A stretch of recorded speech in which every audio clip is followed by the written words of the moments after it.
চাইতে পারে না। ছেলে একটু খারাপ হলে, আরে বিয়ের আগে তো ছেলেরা ভালোই থাকে, বিয়ের পরেই অনেক ছেলে খারাপ হয়ে যায়। অনেকেই বইয়ের নির্যাতনেও খারাপ হয়, কথা কয় না রে? যারা বলেন ঠিক কি না? কারণ এখন তো ক্ষমতাই তো মেয়েদের। হ্যাঁ, আরো আমাদের দেশের ভিতরে যেদিন থেকে আমাদের দেশের খুনি সরকার, জালেম সরকার মহিলাদেরকে সমান অধিকার দিয়েছে, ওই দিন থেকে আমাদের সমাজের মা বোনেরা স্বামীর উপর দিয়ে কথা বলা শুরু করে দিছে। কথা ঠিক না ঠিক? কিছু কইলেই চেতে ওঠে, সরকার কিন্তু সমান অধিকার দিছে। আল্লাহ সমান অধিকার দেয় নাই, সরকার সমান অধিকার দিয়েছে। সরকার তো কোরআন হাদিসের বিরুদ্ধে আইন পাস করে সমান অধিকার দিল। জাহান্নামে যাওয়ার জন্য ম্যাডামের এটাই যথেষ্ট। কথা বলেন ঠিক না?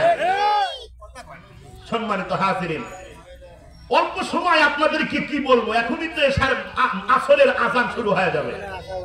মুসলমান ভাই, কাজী এদিক সেদিক যাওয়ার কোন সুযোগ নেই। বিশ্ব নবী